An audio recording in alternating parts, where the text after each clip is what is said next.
Whilst its best years are certainly behind it, The Simpsons rose to be one of the most important television shows for many years due to the combination of great wit and emotional depth. It wasn't just a silly cartoon, it often handled the important subjects of the day. Typically, The Simpsons writing team has always been pretty even-handed with their approach, using the subject to tell a story rather than pick a side. It was the duty of the residents of Springfield to represent the different shades of grey. That being said, sometimes the show feels pretty potently about things, and it makes sure we know about it. I'm Cy for WhatCulture.com, and these are 10 Simpsons episodes probably made out of spite.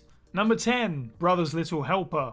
In this season 11 classic, Bart, ever the wild child, is placed onto an experimental drug called Focusing. It proves fruitful at first, but it isn't long before Bart starts wearing tinfoil and ranting about being spied on. The episode culminates in him swallowing a handful of tablets and riding a tank through Springfield streets. The episode was written by George Myers, who had found decent success writing part-time for the show, but was feeling burnt out at the time. Struggling psychologically, Myers turned his pain into a memorable episode that critiqued the rise in diagnosing children with attention deficit disorders. Myers hated the first draft of the episode and was so ashamed of it that he turned it in under a pseudonym. Producer Tim Long joked that the script was moist with contempt. Amongst the ongoing debate at the time, Myers had heard plenty of stories of children misdiagnosed and placed onto drugs such as Ritalin and the damage it caused their psyche when presumably they just needed better schooling. When it released on DVD, Myers admitted in the episode's commentary that, whilst he wasn't sure on his stance on the issue, he wrote Brother's Little Helper out of concern for children being prescribed behavioural drugs so readily.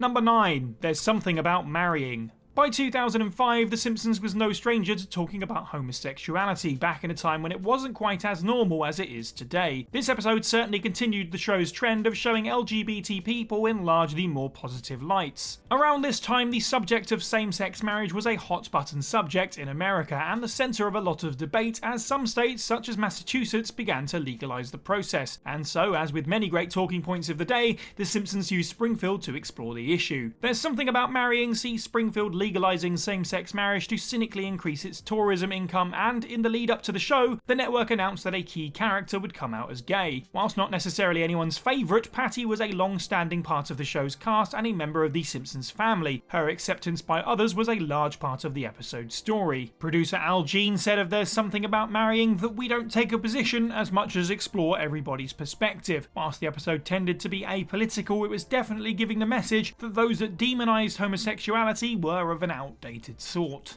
Number 8. Itchy and Scratchy Land.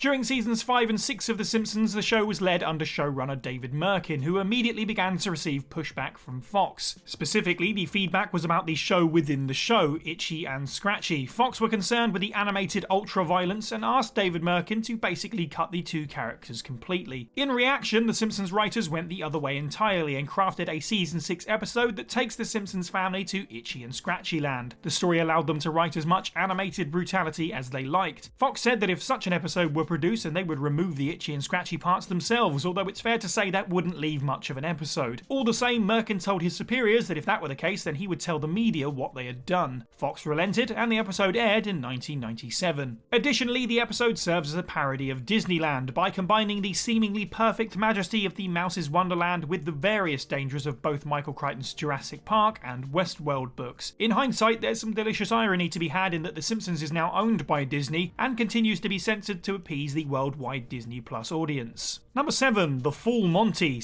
/ How Munched Is That Birdie in the Window? This one is not so much an episode written out of spite, but a reaction to one that impacted another. The episode Full Monty tells the story of an amnesiac Mr. Burns being taken in by the Simpsons. Then, for all the troubles he's caused, Burns is essentially used and abused until Lisa takes him home and his memory returns. Whilst the episode does poke fun at Vice President Dick Cheney in its side story, there was one particular moment that caught the ire of the Republican Party. At the start of the episode, a Fox News helicopter swings into frame emblazoned with the phrase, "Not racist, but number one with racists." Conservative TV host Bill O'Reilly in particular was upset with the show, crying foul that the Fox network was letting its cartoon characters run wild and bite the hand that feeds. Happy to have stirred the pot, especially with such a vocal and well-known political figure, The Simpsons poked back. A helicopter was written into the following episode, How Munched Is That Birdie in the Window, which reads, "Fox News, unsuitable for viewers under 75. Al Jean said of the reaction, "We're happy to have a little feud with Bill O'Reilly. That's a very entertaining thing for us." Number 6. You won't believe what this episode is about. Act 3 will shock you. In March 2022, The Simpsons decided to take another swing at the rise of the so-called cancel culture movement. What was particularly interesting about this decision is that it came 2.5 years after The Simpsons was embroiled in its biggest controversy surrounding the character of Apu. In the episode's plot, unfortunate accidents lead to Homer trapping Santa's little helper in a car and not picking up the kids. The town proceeds to label him as a pariah. Instead of reading a prepared apology, Homer essentially calls Springfield soft and accidentally pushes Reverend Lovejoy out of a window. The family gets doxxed and Homer loses his job,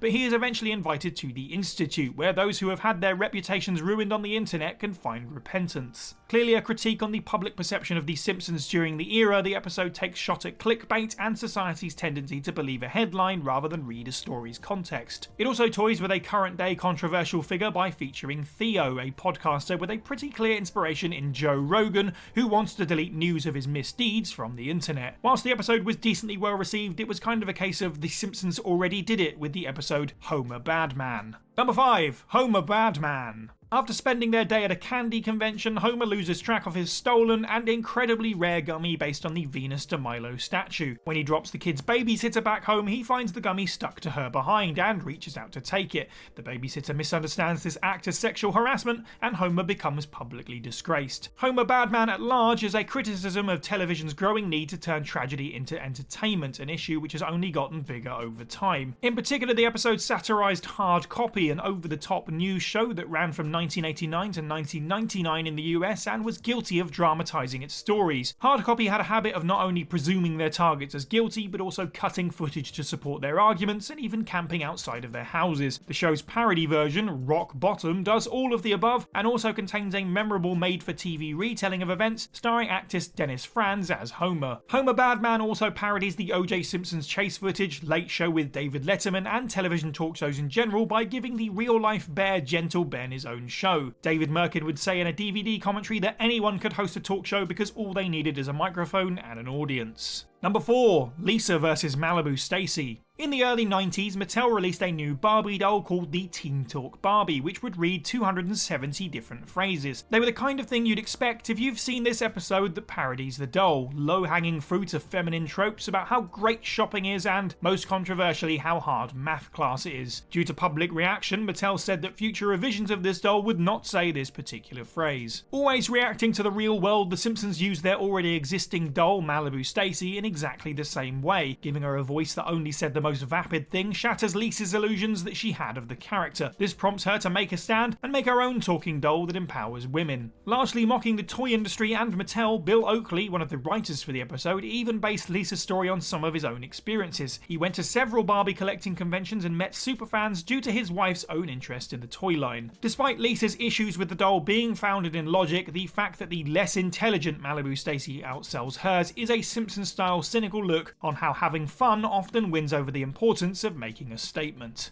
Number 3. Panic on the Streets of Springfield. In season 15, the Simpsons family travelled to the UK for the episode The Regina Monologues and encountered several British figures that made voice cameos. One of those approached, Stephen Patrick Morrissey, turned down the opportunity to be on the show. Over 15 years later, the Simpsons finally hit back at Morrissey's disinterest, not to mention his steadily more damaged public perception born from his controversial political stances. In Panic on the Streets of Springfield, Lisa is introduced to rock band The Snuffs, who act as a parody of both The Smiths and The Cure. Inspired by the liberal vegan frontman Quillaby, Lisa begins to imagine his younger self to bring her solace. Eventually, this imaginary friend convinces Lisa to steal Homer's credit card to go see the real him perform. Lisa sees that in the current day he has become an overweight, meat-eating, immigrant-hating wash-up. In a touching moment, imaginary Quillaby tells Lisa to remain true to her values before vanishing. Morrissey struck out against the caricature, bemoaning that in a world obsessed with hate laws, there are none that protect me, yet again missing the point. The Simpsons team said that Quillaby was actually inspired by several people and that therefore he couldn't sue, but it's plain to see who exactly the episode is mocking. Number 2. Two Bad Neighbours.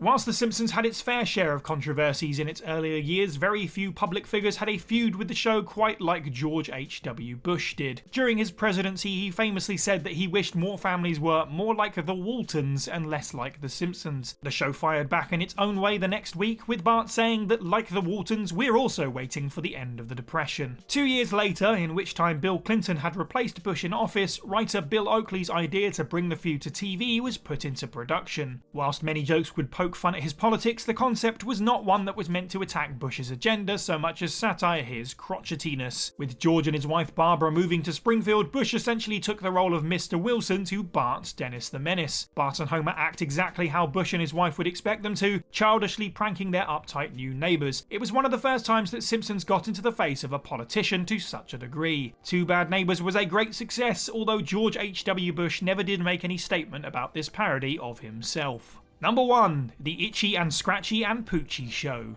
The 14th episode of Season 8 of The Simpsons saw the show overtake the Flintstones episode count to become the longest running animated series on television. It was a perfectly timed affair, as in the lead up to the season, Fox had expressed some concerns about the show's shelf life and longevity. A suggestion was pitched to add a new main character to the show to shake up the formula, an idea that the writers' room laughed off. Parodying Fox's real-life worries, the Itchy and Scratchy and Poochie show sees the popularity of Bart and Lisa's favourite cat and mouse duo waning. Much like Fox had suggested to the Simpsons writers, the fictional heads behind Itchy and Scratchy proposed the idea of adding a new character to freshen things up. Naturally, Poochie's over-the-top persona and position as the shiny new thing is poorly received, and kids just want the thing they loved back. The episode morphed Fox's request into one of the show's best outings. Many jokes from it are still remembered fondly today, taking aim at the fickleness and sometimes obsessive nature of television viewers. And hey, Fox can't say the writers didn't do as they asked. The episode also features an unexplained older son of the Simpsons family, Roy, played totally straight for extra laughs as the main story unfolds around them. And that's the list. Let us know what you thought of this video down in the comments below, and let us know of any other Simpsons episodes that you can think of that were either made to rile someone up or made in a reaction to something out of spite. Make sure you like this video, subscribe, hit the notification bell and share it with your friends. I've been Cy for What Culture, and have a good week.